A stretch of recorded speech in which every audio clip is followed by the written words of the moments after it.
Quirky. My name is Joyce. I've been an entrepreneur, and today we are on location at Quirky's latest big box retail partner, Bed Bath & Beyond!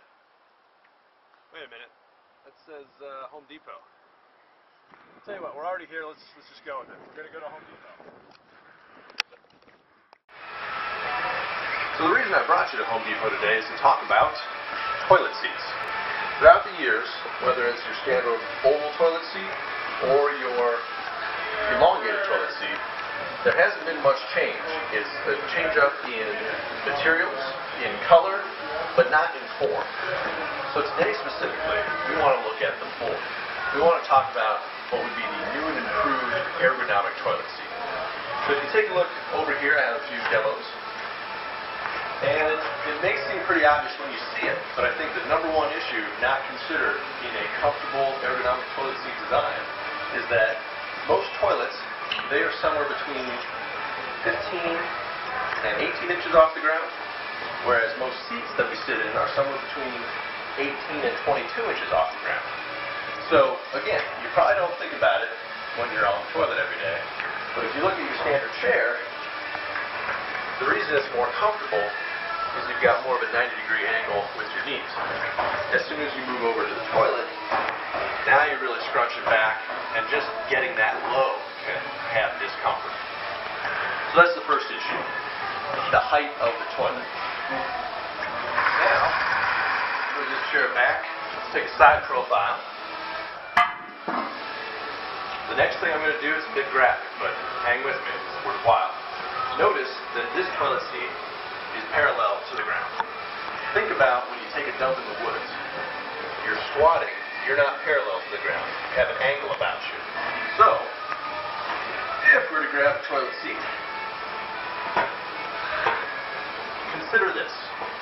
From the front to the back, instead of it being parallel, what would be a comfortable seat to sit on, a comfortable seat to get to, and a better angle of release would be as if there were a 3-inch differential from the front of the seat to the back of the seat, so that there's an angle just like when you're squatting in the woods.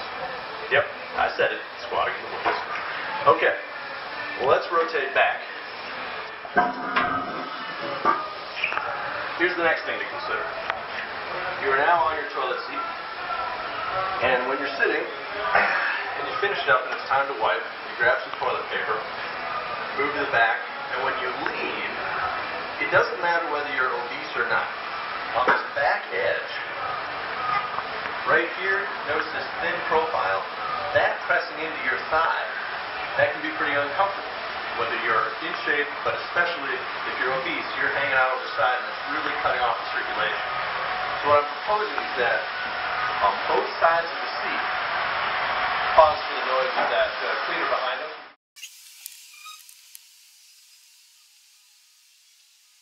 And we're back. The cleaner just had to get past us.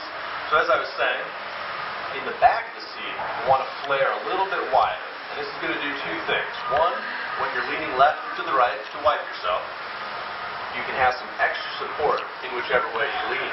But additionally, if you need it, and again, there are a lot of obese people in the world these days, when you're sitting on the toilet seat, you can now have a handle, essentially, a surface on each side with which to push yourself up when you're getting off the toilet seat. Now remember, if you're already going to be a couple inches higher, angle to the back, and now you just have to give a little push up, it's an easy up, easy down situation. And again, I think it's an easy solution because seats, they're just molded out of plastic, and therefore at what point the mold is made, it's just the material cost every time. It's not that big of a material cost. Oh, here comes the cleaner again, hold on. Alright, the cleaner's gone, and now we're looking at the final issue of the seat. When the seat is closed, most designs today are relatively flat or a little raised. And if we look at an image of the good form chair, it became popular in the 1940s, you'll notice that on the seat of those chairs, it divots down in the back, it has a ridge in the center to straddle each leg, and you might say, why do we need to design ergonomics into the top of the toilet seat? Well, it's true, we usually sit on this second seat of the toilet seat. But there are times, there are times when you are sitting on top of the toilet with the seat closed. You may be washing your child, you may be talking to your spouse in the bathtub, and so again, it's just a molded design. Why not do it right and have a good design in it? You'll notice also that if we were to divot down the back, it's not going to create crevices that are hard for cleaning. It'll still work with the same antimicrobial surface touches that they do on seats today. And that's essentially it. So, thanks for bearing with me with the cleaner going back and forth. That's the nature of retail. Please comment below and let me know how you think you can improve this design. Thank you.